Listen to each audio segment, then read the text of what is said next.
welcome to Manera's box. இன்னைக்கு நாம ரொம்ப சுவையான ஒரு எக் ரோஸ்ட் எப்படி பண்ணலாம்னு பார்க்கலாம். அதுக்காக நான் இப்போ 4 எக் எடுத்துருக்கிறேன், பாயில் பண்ணி எடுத்துருக்கிறேன். அதில் கொஞ்சோண்டு நீங்கள் கத்தியால் அது கீறி வைக்கணும், அப்போ தான் அந்த மசாலா உள்ளே நல்லா பிடிக்கும். அதனால தான் நான் இது கொஞ்சம் ஃப்ரை பண்ணி எடுக்க போகிறேன். அதுக்காக ஒரு பேனில் 2 டேபிள் ஸ்பூன் கோகனட் ஆயில் எடுத்துக்கிறேன். உங்களுக்கு எந்த ஆயில் தேவையோ அதை எடுத்தால் போதும். இதில் கொஞ்சோண்டு மஞ்சள் பொடி போட்டு நமக்கு ஃப்ரை பண்ணி எடுக்கலாம். இப்போ மஞ்சள் பொடியில் நமக்கு பாயில் பண்ணி வச்சுருக்கிற எக்கு போடலாம். அது நல்ல சும்மா சோட் பண்ணி எடுத்தால் போதும், அது ஃப்ரை பண்ண வேண்டிய தேவையில்லை. உங்களுக்கு தேவைன்னா மட்டும் இப்படி பண்ணால் போதும், அல்லது அப்படியே பாயில்டு எக்கு போட்டாலே போதும். இது இப்படி சாட் பண்ணி எடுக்க வேண்டிய தேவையில்லை.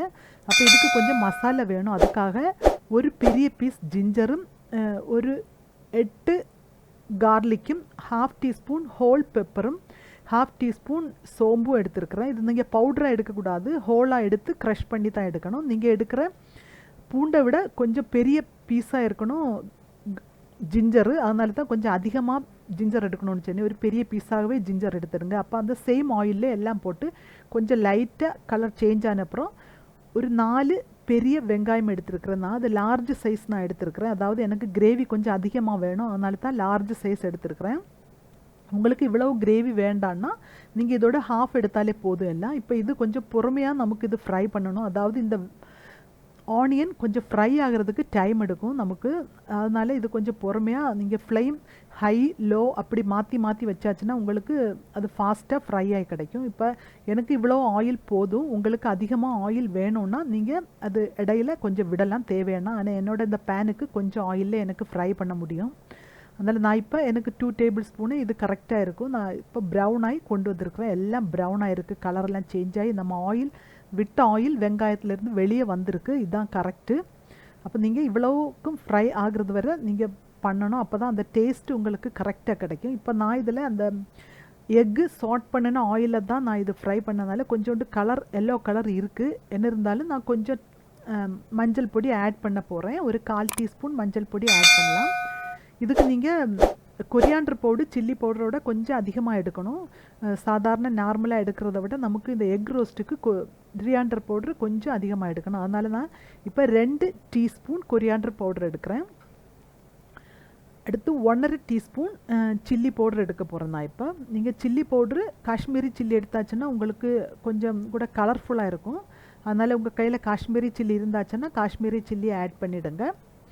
இப்போ 1.5 டீஸ்பூன் காஷ்மீரி சில்லி ஆட் பண்ணலாம். இப்போ எல்லாம் நமக்கு நீங்கள் இது போடும்போது மசால் பவுட்ரு போடும்போது கவனிக்கணும், ஒன்றுகில் ஃப்ளேம் ஆஃப் பண்ணி வைக்கணும், அல்லது ரொம்ப லோ ஃப்ளேமில் வச்சு தான் நீங்கள் மசால் பொடி ஆட் பண்ணணும். இதில் ஒரு 1/2 டீஸ்பூன் கரம் மசாலா கூட போட்டு அந்த பச்சை ஸ்மெல், மசாலையோட பச்சை ஸ்மெல் போனப்புறம் ஒரு பெரிய சைஸு டொமாட்டோ சாப் பண்ணதும், 2 க்ரீன் சில்லி, கொஞ்சம் கறிவேப்பிலை இவ்வளவும் போட்டு நமக்கு ஒன்று கூட நல்லா மிக்ஸ் பண்ணி அதை ஃப்ரை பண்ணி எடுக்கலாம்.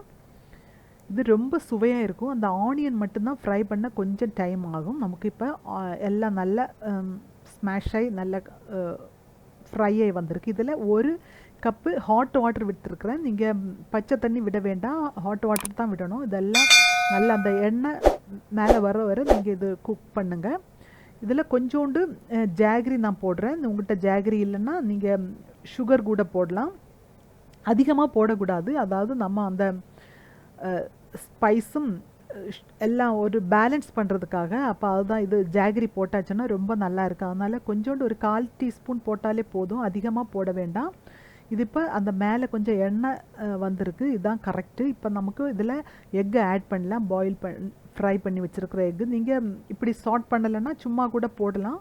இதெல்லாம் நீங்கள் எக்கு போட்டுட்டு அதிகமாக நீங்கள் குக் பண்ணக்கூடாது. குக் பண்ணியாச்சுன்னா அந்த மேலே உள்ள லேயர் கொஞ்சம் ஹார்டாகி போகும். அதனால் நீங்கள் எப்போ எடுக்கணுமோ அப்போ எக்கு ஆட் பண்ணால் போதும். உங்களுக்கு இதை விட கொஞ்சம் கூட திக்காக எடுக்கணுன்னா திக்காக எடுக்கலாம், ஆனால் இதோட கொஞ்சம் லூஸாக எடுக்கக்கூடாது. இதுதான் கரெக்டு கன்சிஸ்டன்சி. வேணும்னா இதோட கொஞ்சம் கூட திக்காகலாம். இப்போ எனக்கு எல்லாம் கரெக்டாக வந்திருக்கு. நான் ஃப்ளேம் ஆஃப் பண்ணுறேன். எங்கள் மனேராஸ் பாக்ஸ் சேனல் சப்ஸ்கிரைப் பண்ணாதவங்க மனேராஸ் பாக்ஸோட ஓரத்தில் ரெட் கலரில் சப்ஸ்கிரைப் பட்டன் இருக்குது, கிளிக் பண்ணியாச்சுன்னா பெல் பட்டன் வரும். அது கூட கிளிக் பண்ணால் ஆல்னு சொல்கிற ஆப்ஷன் வரும். அது கூட கிளிக் பண்ணால் மட்டும்தான் எங்கள் நோட்டிஃபிகேஷன்ஸ் உங்களுக்கு கரெக்டாக கிடைக்கும். அப்போ சப்ஸ்கிரைப் பண்ணாதவங்க எல்லோரும் சப்ஸ்கிரைப் பண்ணுங்கள். நான் இப்போ சர்விங் பிளேட்டில் கொண்டு வந்திருக்கிறேன். இது ரொம்ப சுவையாக இருக்கும். உங்களுக்கு ஆனியன் ஃப்ரை பண்ணுறதுக்கு தான் கொஞ்சம் டைம் ஆகும், அல்லாமல் ரொம்ப ஈஸியாக பண்ணலாம். நான் இப்போ இதில் ஒரு 2 காடை முட்டை வச்சுருக்கேன், குயில் எக்கு கூட வச்சுருக்கிறேன். உங்களுக்கு அது பிள்ளைங்களுக்கு ரொம்ப நல்லது, பிடிக்கும். குட்டி குட்டி எக்காக இருக்கும்போது பிள்ளைங்களுக்கு பிடிக்கும். அதனால் எந்த எக் இருந்தாலும் நீங்கள் இது பண்ணலாம், நீங்கள் இந்த சேம் கிரேவி. அப்போ எல்லோரும் ட்ரை பண்ணுங்கள், சப்ஸ்கிரைப் பண்ணுங்கள், ஷேர் பண்ணுங்கள். தேங்க்யூ.